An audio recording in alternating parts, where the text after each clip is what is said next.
पात्रीपुत्र पात्रीपुत्र पात्रीपुत्र। बोलो कोई दिक्कत है यहाँ? दूसरा चैप्टर आपका क्या है? पात्रीपुत्र पात्रीपुत्र वैभव। क्या है?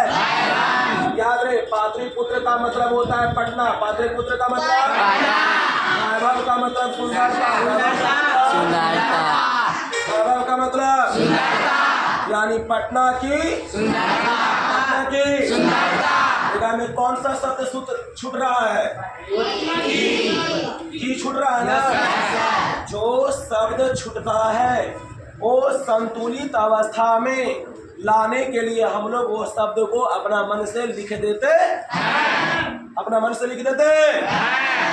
तो बताओ, पाटलिपुत्र वैभव का अर्थ पूछेगा, बोलो क्या होगा? पटना की पटना की पटना की। आपका दूसरा चैप्टर क्या है? पाटलिपुत्र यानी पटना की पटना की। बोलो यहाँ तक किसी को कोई डाउट? आपको चैप्टर का अर्थ समझने में परेशानी ना है ना? बोलो किसी प्रकार से कोई दिक्कत? एनीबॉडी? Boys and girls? नहीं ना? यानी हमने आज सीखा कि पाटलिपुत्र वैभव का अर्थ पटना की सुंदरता होता, पटना की सुंदरता। दिक्कत ना? अब ध्यान दीजिए, यहाँ से प्रश्न आपका निकलता है। देखो ये चैप्टर बहुत महत्वपूर्ण है और इससे ऑब्जेक्टिव भी निकलने की पूर्ण संभावना है। सबसे ज्यादा ऑब्जेक्टिव भी निकलेगा और सबसे ज्यादा सब्जेक्टिव भी निकलेगा, समझ गए? तो यहाँ से सबसे पहला प्रश्न है कि पटना की कहानी 2500 वर्षों पुराना है। कितना 100 वर्षों? 100 वर्षों। पटना की कहानी 2500 वर्षों पुराना, पटना की कहानी 2500 वर्षों। यानी यहाँ से आपको ऑब्जेक्टिव आएगा। क्या आएगा? यानी पटना की कहानी है, पटना की पटना की कहानी। यानी ये आपका ऑब्जेक्टिव रहे, समझ गए? तो बताओ, अगर आप इसका एक्शन या मान लिया जाए कि इसका अगर आपको सब्जेक्टिव देना है तो बताओ ऑब्जेक्टिव में दे देगा, पहला दे देगा 500, पहला कितना देगा? दूसरा बी में देगा 1000, कितना? 1000। सी में देगा 1500, कितना? 1500। और डी में दे देगा 2500, कितना? 2500 कितना? 2500। कोई दिक्कत? बताओ यहाँ 2500। आपका ऑप्शन बताओ कौन होगा? ऑप्शन कौन? ऑप्शन डी होगा। 2500 को 250 कहा जाता है। हमारा ऑप्शन क्या? डी। बोलो अगर ऐसा आपके परीक्षा हॉल में प्रश्न बने तो क्या आप उसको छोड़ दोगे? नहीं ना छोड़ोगे? हम कंफर्म हो ना? सब कोई बॉयज एंड गर्ल्स? कोई छोड़ेगा ना? याद रहे, यहाँ से हमारा प्रश्न बना, पटना की कहानी 2500 वर्षों पुराना, पटना की कहानी 2500 वर्षों। यह तो कहा जाता है कि पटना जो है वो धार्मिक क्षेत्र में, कौन क्षेत्र में? धार्मिक क्षेत्र में, राजनीति क्षेत्र में, कौन क्षेत्र में? राजनीति क्षेत्र में और उद्योग क्षेत्रों में महत्वपूर्ण रहा है। उद्योग क्षेत्रों में क्या रहा है? महत्वपूर्ण रहा। धार्मिक क्षेत्र का मतलब किसी भी प्रकार से कोई अनुष्ठान आता है, किसी प्रकार से क्या आता है? कोई अनुष्ठान का मतलब पूजा पाठ के मामला में पटना सबसे नंबर 1 है, पटना सबसे नंबर 1 है। अगर राजनीति क्षेत्र की बात किया जाए यानी पॉलिटिकल की बात किया जाए तो राजनीति में भी पटना सबसे महान नगर बताया गया है। जैसे दिल्ली में राजनीति होता है ठीक उसी प्रकार से हमारी पटना नगर में राजनीति होता है। राजनीति हर राज्यों को मान सम्मान के साथ हमारी पटना नगर की हर नागरिक देखता है। यानी किसी भी प्रकार की राजनीति में अगर पटना से आओगे और पटना में राजनीति करोगे तो उसमें तुम सर्वश्रेष्ठ बनो, सर्वश्रेष्ठ बनो। बोलो कोई दिक्कत? उद्योग क्षेत्र उद्योग क्षेत्रों की बात किया जाता है तो यहाँ बहुत प्राचीन काल में बहुत बड़ा बड़ा कारखाना था। क्या था? बहुत बड़ा बड़ा क्या था? यानी यहाँ अनेक प्रकार के कारखाना था। बोलो कोई दिक्कत यहाँ तक किसी को कोई डर नहीं ना? अब क्या किया जाए? कहा जाता है बाबू, यहाँ कहा जाता है कि ये कवि दामोदर गुप्त है। कौन को? दामोदर नामक एक कवि है। इन्होंने कुटनी मतरनी काव्य की रचना किया है। कौन मतरनी? कुटनी मतरनी काव्य की रचना किया। कुटनी मतरनी काव्य की क्या क्या है? रचना किया है। इस काव्य में इन्होंने बताया कि जो कवि दामोदर गुप्त है वो पटना की कहानी इन्होंने कवि दामोदर गुप्त के अनुसार वर्णन हुआ। अब जरा फिर से सुनो। कवि दामोदर गुप्त के अनुसार कवि दामोदर गुप्त ने एक कुटनी मतरनी काव्य की रचना किया। कुटनी मतरनी काव्य की क्या किया? और इस काव्य में इन्होंने बताया कि पटना की जो भूमि है यानी पटना की भूमि है यह भगवान इंद्र के स्वर्ग से सुंदर है। भगवान इंद्र के स्वर्ग से क्या है? सुंदर है। क्या है? सुंदर है। बोलो कोई दिक्कत? सुंदर है। और पटना की भूमि है जो यह विद्वानों की शरण स्थली है। विद्वानों की क्या है? शरण स्थली है। क्या है? बोलो यहाँ तक किसी को कोई डर? यानी पटना का भूमि विद्वानों का शरण स्थली है। याद रहे। फिर से सुनो। कवि दामोदर गुप्त ने कुटनी मतरनी काव्य की रचना किया। इस काव्य की रचना करते समय इन्होंने बताया कि पटना की भूमि है वो भगवान के इंद्र का जो स्वर्ग है वह स्वर्ग से क्या है? क्या है? सुंदर है। और पटना की भूमि विद्वानों की शरण स्थली है। विद्वानों की क्या है? यानी हमारी पटना नगर इतना शोभ्यमान है कि जो व्यक्ति पटना में जाकर ज्ञान की प्राप्ति करता है वो अवश्य ही विद्वान साबित होता है। क्या साबित होता है? जिस मनोकामना के साथ तुम पटना गए हो उस मनोकामना के साथ शिक्षा का अध्ययन करोगे, स्टडी करोगे तो वह क्षेत्र में तुम महान बन जाओगे। समझ गए? Yes sir. पर याद रहे उसमें आपकी लगन होना चाहिए, उसमें आपका हौसला होना चाहिए, आपकी अंतरात्मा से जुनून होना चाहिए। समझ गए? तब अगर मान लिया जाए मैं पटना जाऊँ पढ़ने और वहाँ पढ़वे न करे, समझ गए, खाली ट्यूशन क्लास जाए और घर पर सेल्फ स्टडी ना करे, क्या मैं विद्वान कभी हो सकता हूँ? नहीं हो पाएंगे। इसलिए आपको सेल्फ स्टडी करना अनिवार्य है। और बताओ पटना की भूमि किसके वजह से सुंदर है? स्वर्ग से। किससे? स्वर्ग से। किसने किया है? दामोदर गुप्त। किसने किया है?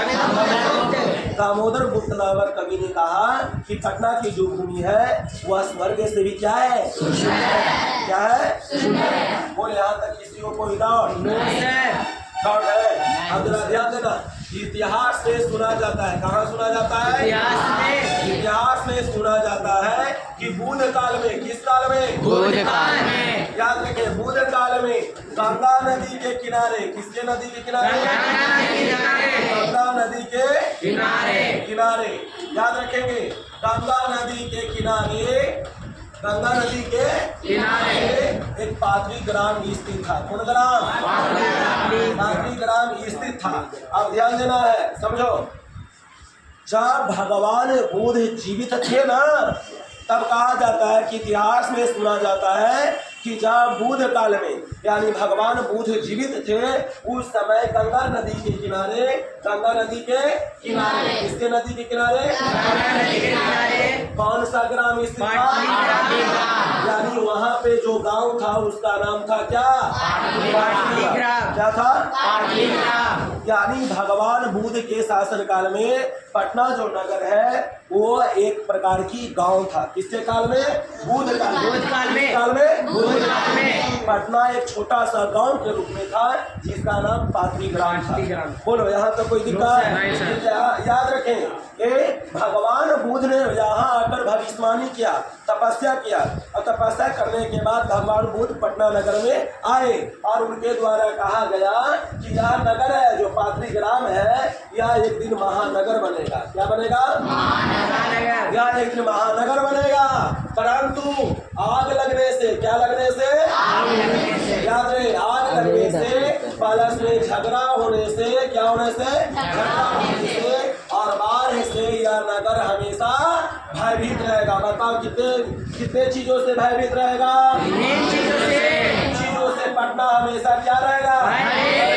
क्या रहेगा? रहेगा। बताओ, पहला आग लगने से, दूसरा झगड़ा से और तीसरा बाढ़ से। तीसरा बाढ़ से। जैसे आप समझो, यानी ये आपका पटना शहर है, समझ गए? पटना के ये उत्तर दिशा में गंगा नदी बही। वो नदी गंगा नदी, यानी ये वाला जो देख रहे हो ना, ये नदी है, समझ गए? और इधर भी एक वो नदी है ये, और बीच में क्या है? पटना नगर है। पटना नगर है। अब सोचो जरा, ध्यान देना है, ये वाला ये पटना है, क्या है? पटना। और इसका जो इधर नदी है, इसका नाम है पुनपुन। क्या नाम है? पुनपुन। और इसका नाम है गंगा। क्या नाम है? गंगा। अब जरा सोचो, जब ये नदी में बाढ़ आएगा तो इसका जल शहर की ओर प्रवेश करेगा, जाएगा ना? और जब पुनपुन नदी में बाढ़ आएगा तो इसका जल इधर आएगा। दोनों तरफ से पटना खतरा में है कि ना? इसलिए पटना हमेशा भयभीत होता रहेगा। यहाँ से 2 नंबर का प्रश्न बनेगा। भगवान बुद्ध ने पटना के बारे में क्या कहा? तो आप बताओगे, इतिहास काल में सुना जाता है। इतिहास काल में सुना जाता है। विज्ञान से बताओगे तब कहोगे, इतिहास में सुना जाता है कि बुद्ध काल में गंगा नदी के किनारे एक पात्री ग्राम स्थित था। यहाँ भगवान बुद्ध बहुत तपस्या करने के बाद आए। उनके द्वारा कहा गया कि यह गांव एक दिन महानगर बनेगा। यह गांव एक दिन क्या बनेगा? महानगर बनेगा।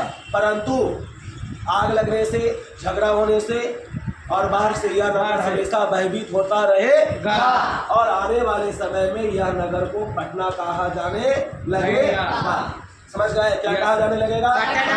इतना भगवान बुद्ध ने पटना के बारे में बताए। शॉर्ट में आंसर देना चाहते हो तो आप ऐसे कहोगे, भगवान बुद्ध पटना के बारे में यही कहा था कि यह गांव एक दिन महानगर बनेगा, परंतु आग लगने से, झगड़ा से और बाढ़ से यह नगर हमेशा भयभीत होता रहेगा। आने वाले समय में यह नगर को क्या कहा जाने लगेगा? क्या? पटना। बोलो, यहाँ तक किसी को कोई डाउट है? Doubt anybody? बोलो, छोटी दिक्कत ना? चलो आप खड़ी हो जाओ। बताओ, उठनी मतरनी काव्य की रचना किसने किया? उठनी मतरनी काव्य की रचना किसने किया?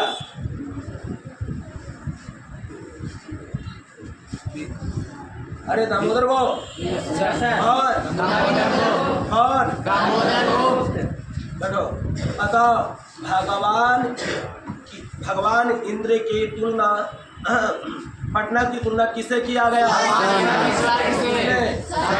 किसने किया? दामोदर गुप्त ने। दामोदर गुप्त है ना रे? पटना किसकी शरण स्थली है?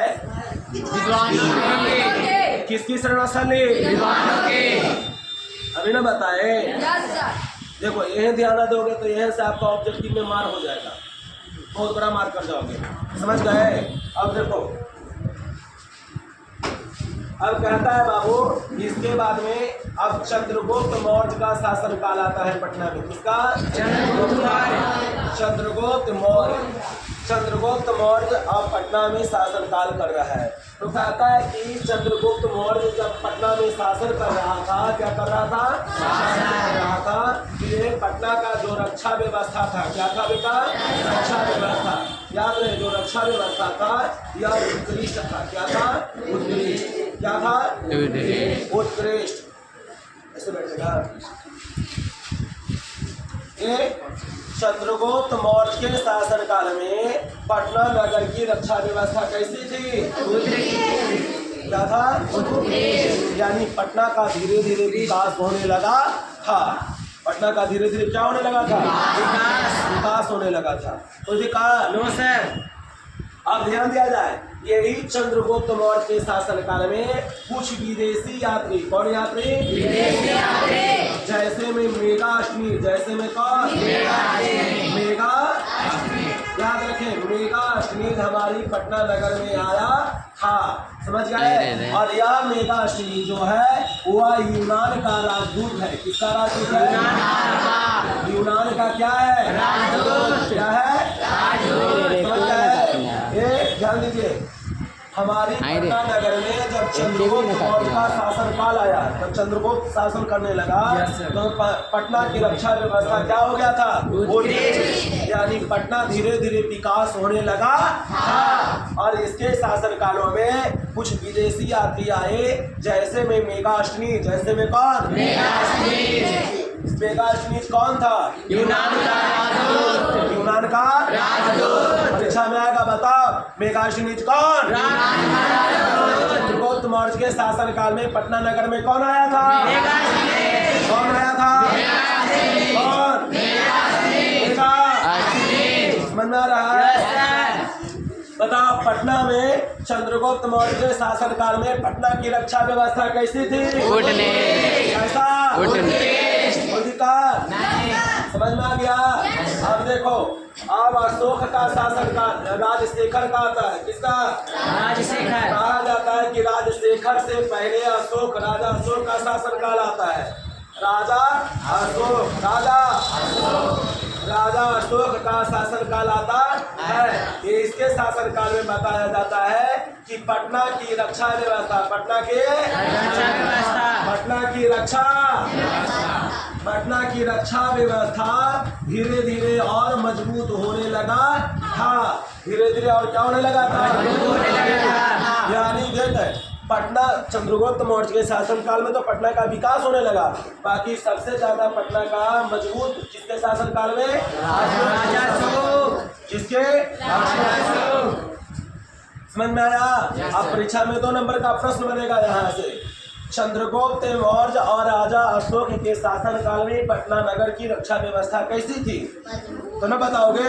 चंद्रगुप्त मौर्य के शासन काल में पटना की रक्षा व्यवस्था उत्कृष्ट थी और राजा अशोक के शासन काल में पटना की रक्षा व्यवस्था बोलो ना, बता दोगे? बता देगी? अरे खरीदो बोलो। चल बताओ, पटना की रक्षा व्यवस्था अशोक के शासन काल में कैसी थी? मजबूत। वाह। और चंद्रगुप्त मौर्य के शासन काल में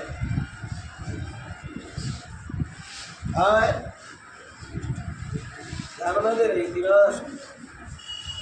बच्चों ना कि हम लड़कियां को सब प्रिफरेंस देंगे, हम लड़कियों को प्रिफरेंस नहीं देंगे, मारते हैं आप। ध्यान देना, आप किसे छूटना जाएगा? नहीं छूटेगा ना? Yes sir. अगर 1 नंबर छूटेगा ना तो परीक्षा में फर्स्ट से सेकंड हो जाए। समझ में आया? और मेरा ध्यान दिया जाए, मेरा ड्रीम है। क्या है मेरा ड्रीम? है 450 प्लस, ये मेरा ड्रीम है। समझ में आया? जब ड्रीम की अगर बात किया जाए तो याद रखना कि आर.के. पांडे सर, कौन सर? आर.के. पांडे सर। याद रखना, आर.के. पांडे सर एक ड्रीम हम लोगों को देके गए थे 450 प्लस। 450 प्लस खाली बोल दी हो गया? No sir. इसके लिए तुमको रात दिन करना पड़ेगा। टीचर के मोटिवेशन में रहो, टीचर जो कहे वो बात सुनो। टीचर आप लोग से ज्यादा टीचर का अनुभव होता है। समझ गए? हम लोग पागल हैं कि तुम लोगों को बोलेंगे कि बाबू जरा ध्यान दो। क्यों कहते हैं? क्योंकि यहाँ से आप लोगों का प्रश्न मिस ना करे, न तो लियो सेकंड डिवीजन लाना। समझ गए? लड़का तुम लोग लड़की से कम ना रहना रे। तुमको अगर रात दिन पढ़ना पड़े पढ़ो, काम कर के पढ़ो। अगर तुम्हें बर्तन धोना पड़े तो कोई बात नहीं, धो के पढ़ो, है ना? जैसे अरे लड़कियां क्या होती है, घर के काम भी करती है, पढ़ती भी है, घर पेरेंट्स के दबाव में भी रहती है, टीचर के भी दबाव में रहती है, फिर भी बाहर के टॉपर बन रही है। बिहार के टॉपर कौन है? 2024 में एक खाली लड़का टॉपर किया है, सेकंड नंबर में लड़के है, थर्ड नंबर में लड़की है। बाकी 2024 के पहले 23, 22, 21, 20 सब लड़कियां टॉप कर रही है। समझ गए? yes. लड़कियों कम ना समझो, लड़कियों अपने आप समझे कि हमारे अंदर जुनून होना चाहिए। तुम्हें हर पेपर पर ध्यान देगा तब तुम्हारा ये ड्रीम पूरा होगा। हर पेपर पर ये मत सोचना कि हम 1 घंटा संस्कृत पढ़ेंगे तो 1 घंटा हिंदी, 2 घंटा मैथ। नहीं, सबको देखना बराबर देखो। तुम्हारे लिए सब महत्वपूर्ण है, सब कुछ पढ़ना है, सब कुछ का परीक्षा देना है। ध्यान देगी ना? नहीं देख भाई टीका ले ले हो, करना पड़ेगा तो टीका मिटेगा। समझ गए? मारेंगे हम, मारेंगे ना रे। अब अशोक अब राजशेखर का राज आता है। किसका? राजशेखर का। ध्यान दम देना है। कहता है राजशेखर ने, कौन शेखर? राजशेखर ने एक मीमांसा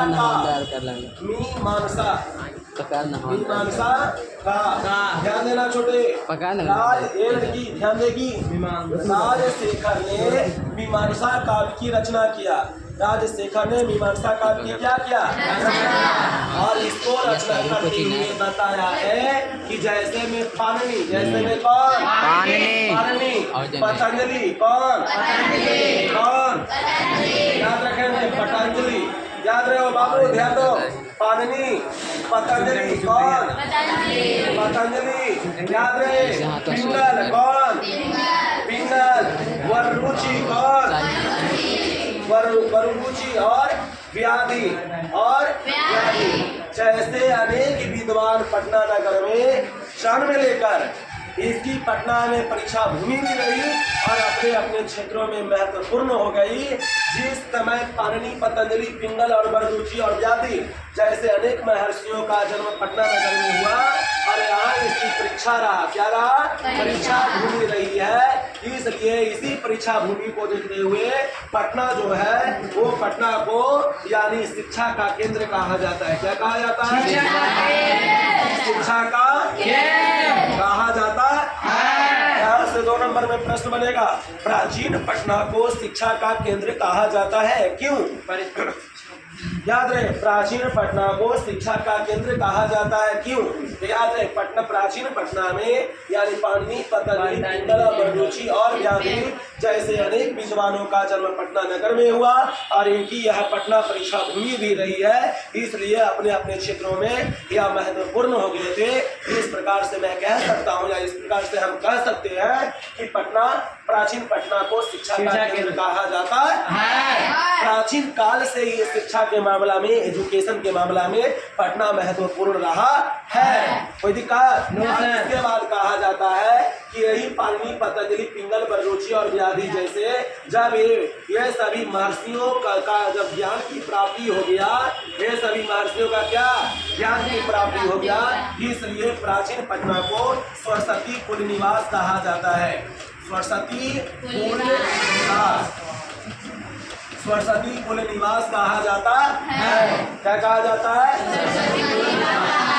सरस्वती कुल निवास कहा जाता है। आपसे पूछा जाएगा प्राचीन पटना को सरस्वती कुल निवास कहा जाता है क्यों? ये अक्सर परीक्षा में कितने नंबर का आएगा? 2 नंबर। कितने नंबर का आएगा? 2 नंबर का प्रश्न एनी टाइम आता है कि बताओ पटना को सरस्वती कुल निवास कहा जाता है क्यों? तो बता दोगे, बताओगे यही पाणिनि, पतंजलि, पिंगल, वररुचि और व्याधि जैसे अनेक महर्षियों का विद्वान स्थल रहा है। यहाँ रहकर यानी अपने अपने क्षेत्रों में महत्वपूर्ण हो गया, इसलिए प्राचीन पटना को सरस्वती कुल निवास कहा जाता है। ये सब थे ना, ये सभी का एक परंपरा चलता था। क्या चलता था? परंपरा। यानी सभी दोस्तियों के साथ में अपने रिश्ते को अच्छी तरह से निर्वहन करते थे, इसलिए प्राचीन पटना को सरस्वती कुल निवास कहा जाता है। बोलो, कोई दिक्कत? दिक्कत है छोटे? दिक्कत है? हाँ दिक्कत है, बोलो। जिसको समझ में ना आए तुरंत बोलिएगी। समझ गए? आगे पीछे ना ये मत सोचना कि हाँ सर पढ़ा रहे तो भय आपके पास है, डर है, ये सब बात को बिल्कुल छोड़ दो, क्योंकि ये सब आपको डराते रहेगा, आप कभी कामयाब नहीं होगा। कामयाब होना है, सफर करना चाहते हो, तुम अपने अंदर से भय को हटाओ। किसको हटाओ? भय को हटा देना है। आप ध्यान देना है एक बात और, यानी ध्यान देना छोटे, कहा जाता है, ध्यान दो, कहा जाता है कि जो पटना है, कौन? पटना। याद रहे, पटना के संस्कृत या पुराण में, पटना के संस्कृत या पुराण में, याद रखेंगे संस्कृत, पटना को संस्कृत या पुराण में, पटना का नाम, पटना का नाम, किसका नाम? पटना का नाम दो गो मिलता था। क्या गो? दो गो मिलता था। जो पहला था उसका नाम था पुष्पपुर। कौनपुर? पुष्पपुर। और दूसरा का नाम था कुसुमपुर। दूसरा का नाम कुसुमपुर। कौनपुर? कुसुमपुर। अब जरा ध्यान देना, पटना में संस्कृत के पुराण या ग्रंथ में देखा गया तो पटना के कितने नाम मिलते हैं? पहला कुसुमपुर। समझ गया? अब इसके ध्यान देना है। इसके बाद कहा जाता है कि पटना का पहला नाम क्या है? पुष्पपुर और दूसरा कुसुमपुर। समझ गए? जिस समय पटना का नाम पुष्पपुर और कुसुम था उस समय बहुत से गुलाब की फूलों की खेती होता था। बहुत से गुलाब की फूलों की खेती या उत्पादन होता था। समझ गया ना? याद है? बहुत से गुलाब के फूलों की खेती किया जाता था। जरा समझ रहे योग बात। जिस समय पटना का नाम पुष्पपुर और कुसुमपुर था उस समय पटना में बहुत से गुलाब की फूलों की खेती होता था। समझ गए? बहुत से गुलाब के फूलों की खेती होता था और यहाँ रंग बिरंग गुलाब होता था। रंग बिरंग गुलाब होता था। जैसे में लाल हो जाए, हरा हो जाए, पीला, काला, उजला, यानी विभिन्न रंग का गुलाब होता था। अब यह गुलाब पूरे विदेश में जाकर इसका व्यापार होता था, यानी इसको बेचा जाता था। समझ गए? और जो पटना नगर है, जिस समय यहाँ गुलाब के फूल की खेती होता था उस समय गुलाब के फूलों से यानी बहुत सुगंध निकलता था। और कोई भी विदेशी यात्री जब पटना नगर में आता था तो यहाँ भ्रमण अधिक से अधिक दिनों तक करता था, क्योंकि पटना से जाने का लोगों का मन नहीं करता था, क्योंकि गुलाब जो है वो मनमोहक चीज है, एक दूसरे के मन को मोह लेता है। समझ गए? आपको जैसे कोई गुलाब दे तो आप क्या करोगे? गुलाब को लेके सुनोगे। हाँ, समझना यार, ऐसे लोग करता है ना बेटा। गुलाब आप देखो, अरे जब कोई आदमी किसी को सुनो, जब कोई आदमी किसी को प्रपोज भी करता है ना, करता है। जैसे एक प्रेमिका पति पत्नी में ये सब चलता है। जब गुलाब लेगा इस प्रकार से मुड़ के करेगा ना प्रपोज। ध्यान दो, प्रपोज करने, सुनो हल्ला नहीं, प्रपोज जब करेगा जिसको गुलाब ही मिलता है तो गुलाब का आकृति लाल रहता है ना। लाल गुलाब को देखकर एक दूसरे के दिल को आकर्षण को बढ़ा देता है, प्रतिकर्षण और आपको दोनों को मिला देगा। अब गुलाब लोगे आपके हाथ में आएगा, दम सुनोगे, सुनने की परंपरा भूलेगा नहीं। इसलिए इस समय जिस समय पटना नगर का नाम पुष्पपुर और कुसुमपुर था उस समय पटना नगर में बहुत से विदेशी यात्री आए थे। जैसे में इतिसन, जैसे में कौन? दूसरा में फहियान। कौन? फहियान। समझ में आया? इतिसन, फहियान और मेगास्टीज भी आए थे दोबारा। कौन आए थे? कौन आए थे? मेगास्टीज। समझ गए? कौन आए थे? मेगास्टीज। समझ गए? और कौन सा? क्या है? ये सभी विदेशी यात्री है। ये सब के सब क्या है? विदेशी यात्री। कौन यात्री? विदेशी यात्री। विदेशी यात्री है जो पटना नगर में भ्रमण करने आया था। कब आया था? जब पटना का नाम पुष्पपुर और कुसुमपुर था। समझ गए? अरे ये सभी विदेशी यात्री जब अपने देश लौटे तो अपनी भाषा के अनुसार हमारी पटना नगर का वर्णन अपने अपने काबू में किया। जैसे छोटी, तुम जरा सोचो, अगर मेरी भाषा हिंदी है तो मैं किसी चीज के बारे में बताऊंगा तो हिंदी में न बताएंगे। मेरी भाषा अंग्रेजी है तो हम अंग्रेजी में वर्णन करेंगे। और अगर मैं तमिल जानता हूँ, मलयालम, कन्नड़, गुजराती, कोई भी भाषा में जानता हूँ, जो भाषा का मेरे पास ज्ञान है वो भाषा में मैं एक दूसरे चीजों का वर्णन करूंगा। बोलो गलत की सही? सही। गलत की सही? सही। दिक्कत ना है ना यहाँ पर? बताओ, ये सभी विदेशी यात्री का भाषा अंग्रेजी था और जब ये सब अपने अपने देश लौटे तो हमारी पटना नगर का वर्णन अंग्रेजी भाषा में किया। कौन भाषा में? अंग्रेजी भाषा में किया। कोई दिक्कत? आप याद रखना, एक बात और ध्यान देना है। कहता है कि पाटल पुत्रिका, पाटल पुत्रिका, पाटल पुत्रिका ध्यान देना है। जो बाबू क्या है? पाटल पुत्रिका। इससे पात्रिपुत्र शब्द निकला है। इससे कौन शब्द निकला है? पाटलिपुत्र शब्द निकला है, जरा सोचो। मान लिया जाए, पिन लो।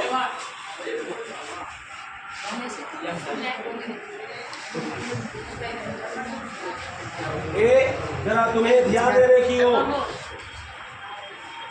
मान लिया जाए, अरे लड़का लड़की ध्यान दो, पाटल पुत्रिका का मतलब वो समझो, जैसे हम लोग कभी बचपन में डॉल बनाए हो, डॉल का मतलब गुड़िया बनाए हो। मान लिया जाए कि अरे ये वाला डॉल हम लोग बचपन में ऐसे करके, यानी तागा से ऐसे बांध के और में कपड़ा लपेट के गुड़िया उड़िया नहीं बनाते थे, बनाते हैं ना, हम लोग खेली होगी। कहा जाता है कि इस प्रकार से डंडा है, सुनो, इस प्रकार से बड़ा बड़ा डंडा लिया, लाठी लिया, बांस लिया, और बांस को इस प्रकार से कर दिया, उसको बांध दिया और उसको साड़ी पहना दिया। क्या पहना दिया? साड़ी। लड़का क्या पहना दिया? साड़ी। और जैसे देखे हो हमारे घरों में शादी विवाह होता है तो जयमाला होता है ना। ये देखे हो बहुत से गुलाब का फूल किनारे किनारे में खोस देता है, गुलाब का फूल या विभिन्न प्रकार का फूल, रेडीमेड फूल या पत्ते खोसता है ना। जैसे खोसा एक, सुनो, जैसे जयमाला में खोसा जाता है, ठीक उसी प्रकार से यानी ये डॉल बनाया और डॉल बनाकर बहुत से गुलाब के फूल को तोड़ लिया और डोल को उसको खोस दिया और खोसा, तो वहां से एक शब्द निकला जिसका नाम है क्या? क्या नाम है? और इसी पाटलिपुत्र को कहा जाता है कि बताओ ये पाटल पुत्रिका से प्रचलित हुआ है। किससे प्रचलित हुआ है? पाटल पुत्रिका से प्रचलित हुआ है। पाटल का मतलब होता है गुलाब और पुत्रिका का मतलब होता है गुड़िया, यानी गुलाब की गुड़िया से कौन शब्द निकला है? पाटलिपुत्र। पाटलिपुत्र। पाटलिपुत्र शब्द निकला है। कोई दिक्कत मैया बबुआ? नहीं सर। ये बोलो, दिक्कत ना? नहीं। अब ध्यान दे रही हो, एक बात और समझो। कहा जाता है कि पटना में गुप्त वंश का शासन काल आया। कौन वंश का? गुप्त वंश का। गुप्त वंश के शासन काल आने पर शरद ऋतु का आगमन हुआ। कौन ऋतु का? शरद ऋतु का। शरद ऋतु का क्या हुआ? आगमन। गुप्त वंश के शासन काल में शरद ऋतु के आगमन होने पर हमारी पटना नगर में कौमुदी उत्सव मनाया गया था। कौमुदी महोत्सव मनाया गया। कौमुदी महोत्सव मनाया गया था। यह कौमुदी महोत्सव दुर्गा पूजा जैसा लगता था। किसके जैसा? ये इनसे सुनो, यानी गुप्त वंश के शासन काल आने पर शरद ऋतु के आगमन पर कौमुदी महोत्सव मनाया गया था। कौमुदी महोत्सव मनाया गया था। और यह कौमुदी महोत्सव है जो दुर्गा पूजा जैसा देखने में लगता है। अब कहा जाता है कि पटना नगर में जितने भी नगरवासी था, ये सब के सब कौमुदी महोत्सव में आनंद मगन हो गए थे। सबके सब आनंद मगन, यानी इतना मजा लगा ना, जैसे कौमुदी महोत्सव में जो भीड़ लगा ना, उस भीड़ को देखकर लगा कि यह बिल्कुल जो है वो बिल्कुल हम दुर्गा पूजा जैसा भीड़ है। किसी को प्रतीत नहीं हो रहा था कि हम लोग कौमुदी महोत्सव में आए हैं। सबको ऐसा प्रतीत होता है कि हम दुर्गा पूजा में आए हैं। बताओ दुर्गा पूजा में कितना भीड़ होता है ना। हम ठीक उसी प्रकार से वहाँ भीड़, और सबके सब पूरे नगरवासी इतनी इंजॉय किया, इतना इंजॉय किया कि मत पूछो। बहुत इंजॉय किया, लड़का लड़कियाँ औरत मर्दाना सब के सब इंजॉय किया, सब फुल इंजॉय किया। समझ में आया? Yes sir. किसके शासन काल में? किसके शासन काल में? चलो तुम मुझे प्रश्न बताओ, गुप्त वंश के शासन काल में कौन सा उत्सव? कौन सा उत्सव? कि कौन सा ऋतु में? कौन सा उत्सव दुर्गा पूजा जैसा लगता था? कौमुदी महोत्सव। कौन सा उत्सव में पूरे नगरवासी आनंद मगन हो गया था? कौमुदी महोत्सव। कौन महोत्सव? कौमुदी महोत्सव ना। चलो दिक्कत है, अब ध्यान दिया जाए। इसके बाद पटना नगर का एक पालिका है। पटना नगर की एक क्या है? कौन है? पालिका है। पालिका देवी है जिसका नाम है पटन देवी। जिसका नाम कौन देवी? पटन देवी। पटन देवी आज भी पूजी जाती है। आज भी पूजी जाती आज भी पूजी जाती। कोई दिक्कत?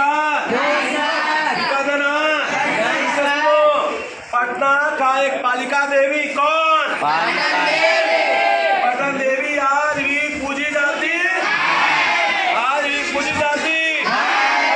या पटना शब्द जो है वो पतन शब्द से निकला है। कौन शब्द से? कौन शब्द से? पतन शब्द से। हाँ, पतन का अर्थ होता है पटना, इसका अर्थ ही होता है पटना। हाँ, जब सुनो, जब बताया गया, लड़का ध्यान दो, मेरा गला थोड़ा सा फसल है, बहुत बोलना पड़ रहा है। पटना, अरे पटना की करवा दे। पटना की पालिका देवी जब से पटन देवी बनी है, पटना के पालनहार है।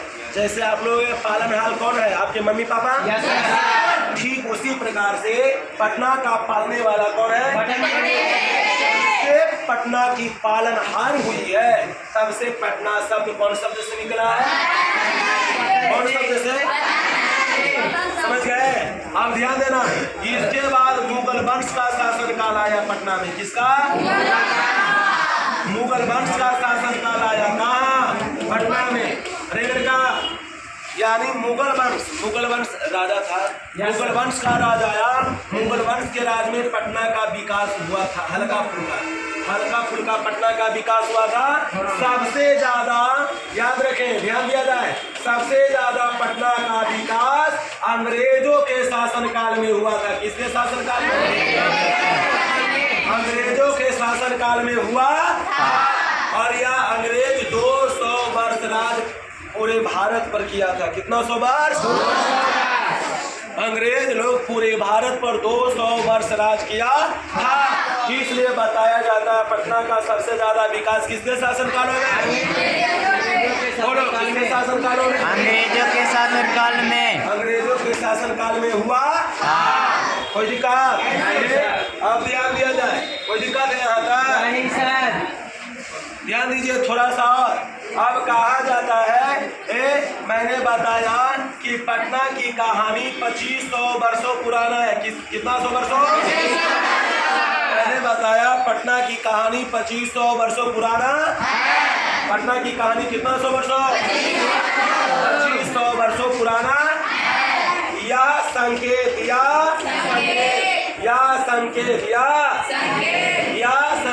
मध्यकाल में मिलता है। किस काल में? किस काल में? किस काल में? इस पर मिलता है। ध्यान देना, कहेगा आपको कि बताओ, अरे पटना की कहानी 2500 वर्षों पुराना है, यह कब प्रचलित हुआ था? किस काल में? और इसका संकेत, इसका मुद्रा राक्षस पर मिलता है। किस पर? मुद्रा राक्षस पर। किस पर? और मुद्रा राक्षस के रचना करने वाला व्यक्ति का नाम है विशाखा।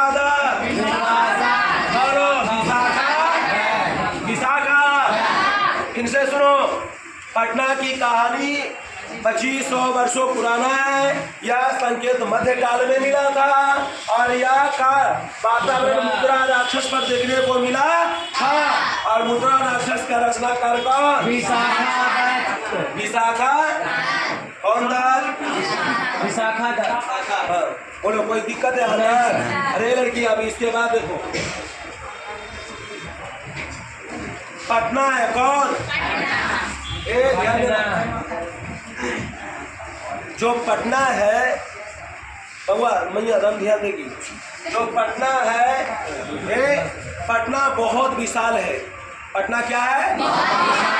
पटना बहुत याद रखना, जो पटना क्या है वह बहुत विशाल है। क्या बाबू? बहुत विशाल है। याद रहे, पटना जो है वो बिहार राज्य की राजधानी है। बिहार की क्या है?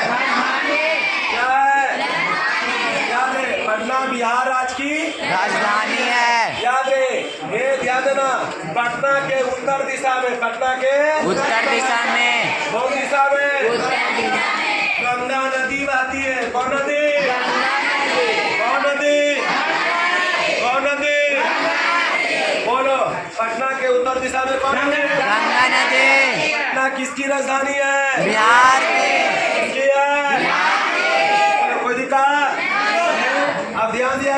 किसी पटना नगर में जैसे हो गया, ये ध्यान दिया, पटना नगर में जैसे में महावीर मंदिर, जैसे में महावीर मंदिर, मंदिर, महावीर मंदिर, सचिवालय, क्या संग्रहालय, कौन संग्रहालय, कोई दिक्कत, मौर्य काली, कौन काली, मौर्य काली, चिड़ियाघर, कौन घर,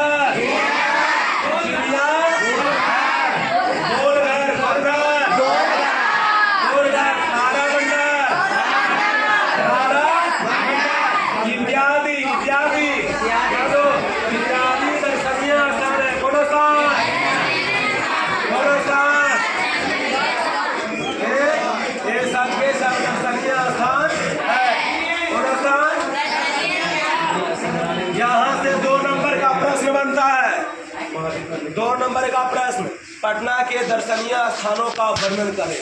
है बता दोगे?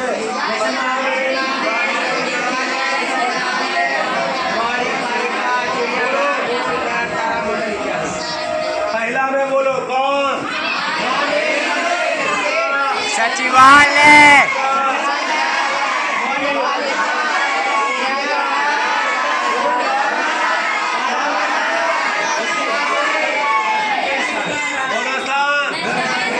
और इसी में आएगा ये वो उच्च न्यायालय, कौन न्यायालय, कौन न्यायालय, उच्च न्यायालय को हम लोग हाई कोर्ट बोलते हैं। कौन को? हाई कोर्ट भी दर्शनीय स्थान है, देखने में अच्छा है। एक बात आप सीखो, अरे अल्लाह नहीं, हम लोग जैसा, अरे तुम लोग लाइन से बोलोगे मजा रहेगा, तुम लोग लाइन से नहीं बोलते, एक साथ सब कोई बोलो। सुनो,